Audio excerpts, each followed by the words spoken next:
Conference League squads have been announced, and there's a surprise. Well, I say it's a surprise. It's someone that was left out of the original squad, and that is Tanguy Ndombele. He has been announced in the Conference League squad. Do you think this is one step to repairing some sort of relationships? Well, I expected him to be called up because he was only really left out of the last one. He was left out because he wanted to leave, obviously. But you have to remember, before then we also had a surplus of foreign players.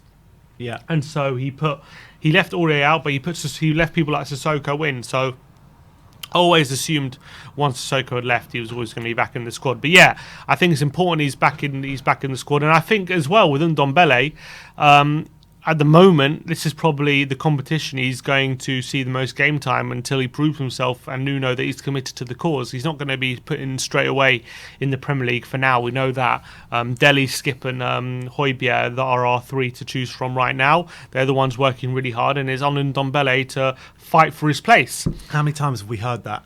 Yeah, well, no, too many times, unfortunately.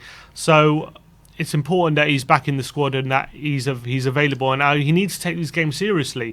Unfortunately, though, you got to remember last year in the Europa League, it was almost too easy for him at times. The Europa League, I remember. Imagine what the Conference League exactly. So it's hard to really judge, even though he's playing. If he does play well in the Conference League, that he's going to be up for it in the Premier League just because he plays well in the Conference League. I think it's all about attitude, isn't it? Yeah, it's all about attitudes. If he approaches these Conference League games in the right way, I think it means he will be up for it for the Premier League. I really believe that. And I think that, if he gets onto the pitch and if he starts playing really well and shows that right attitude, shows that right mentality on the pitch, I think he can play his way into the Premier League team, that's for sure. Yeah, I hope so. And he has to prove that to Nuno. And that's the main thing. And we all know we got a potentially world-class player just ready to be unlocked and ready to be unearthed in Ndombele. But it's just always problems with him constantly ever since he's come here. So he has to see this as an opportunity to fight back into the team. And I don't want to see him give up or be disgruntled or be annoyed about being left out of Premier League teams, because at the moment he's asked to leave. He hasn't got his move, unfortunately, not because Spurs didn't try to get rid of him. We did, but it just didn't materialise. And now it's on Ndombele. If he really wants to get that big move, he has to prove to everyone that he's ready for it. And at the moment he hasn't proved it. So hopefully he sees this Conference League as an opportunity. And also with this Conference League, there was misreported before that Rodon wasn't included, but he is included in this Conference League squad. I was just about to read through the whole squad. Let me just do that. So the goalkeepers, you got Hugo Lloris, Pierluigi Golini and Brandon Austin. The defenders, you got Matt Doherty, Sergio Reguilon, Christian Romero, Davinson Sanchez, Emerson, Joe Rodon, Eric Dyer, Ryan Sessegnon, Jaff Tanganga, Ben Davis, Malachi Fagan Walcott, Toby Amole, Callum Casey and Brooklyn Lyons Foster, which is interesting that Maxim Pastoksi hasn't been named in that as well, with all those young players coming in as two. Pierre-Emile Højbjerg in the midfield, Son, Winks, Brian Hill, Giovanni Lo Celso, Dele Alli, Stephen Bergwijn, Lucas Moura, Tanguy Ndombele, Ollie Skip, Harvey White, Niall John, Jack Clark, Matthew and Michael Craig, Dylan Markande and Janil Bennett. And then up front you got Harry Kane, Dane Scarlett and Romain Mundo. And the players that have been omitted from the last squad is Cameron Carter-Vickers, Maxim Pastotsky and Moussa Sissoko. So that is the squad that's going to win the Europa Conference League. Win the Conference League, exactly. Look, no major surprises really in that. And hopefully we'll see what kind of team. I'm going to be interesting to see what kind of team we do play in this Conference League and how seriously Nuno takes it. I am a bit worried. The only thing I'm worried about is Son and Kane. I'm not really worried about anyone else. I'm just worried about Son and Kane's involvement, because I think that's the position we have the least depth. That's the position where we have the most quality and the least depth, basically.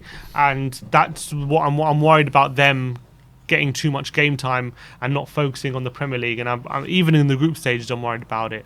And because I don't know, it depends how Nuno sees it. It really depends. Is he really going to start Scarlett in most of the games? I have a feeling he won't. I have a feeling he will. You have to start with Scarlett in the first few games, see how he gets on, and if he is a bit out of his depth, then you've got to look to bring someone else in. I've got a feeling he might go do the opposite. He might start with Kane and Son, try and win qualification, and then go with Scarlett. Although he did start with Scarlett in the first leg, so maybe that's an indication that he will. That's what I'm thinking. I'm hoping. That's what I'm really, really hoping he does. I don't want to see Son or Kane starting in Rennes on Thursday and then being knackered for Chelsea on Sunday. They need to be having a full week's rest. That would be perfect, and that's what I want. That's what I want. That would be my preference. Sorry, going into how we will treat this Conference League, but I don't know. It depends how much he wants to prioritise and how seriously he takes it. I guess. I guess it would be interesting to see when the first lineup comes out. I don't think Scarlett's starting at Rennes on Thursday. I think it's going to be one of Kane and Son. That's my prediction on Thursday night. But with the lack of pre-season as well, I mean, players are just getting fit, and they should be able to play 2 games in a week. Let's be honest. Yeah, they should. That's true. It shouldn't really affect them too much.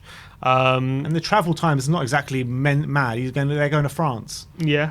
I mean, it shouldn't be too much of an issue playing in Rennes on Thursday night and then going to play Chelsea on Sunday. Yeah, but then as well, you're not especially if it's only 60 minutes or whatever. Yeah, but it's also not just fitness. There's injuries you're risking and all that kind of. Imagine Kane or Son get injured in a Conference League game against Rennes, and then that's horrific. And then even if they're out for a week or whatever, it's terrible. And that's why I wouldn't even risk them. I wouldn't even take them, honestly. But I've got a feeling one of them's going to start up front on Thursday, and that's my frustration with it. But it is what it is. We're in this competition, and that's the hand we've been dealt, and I guess we've got to go with it.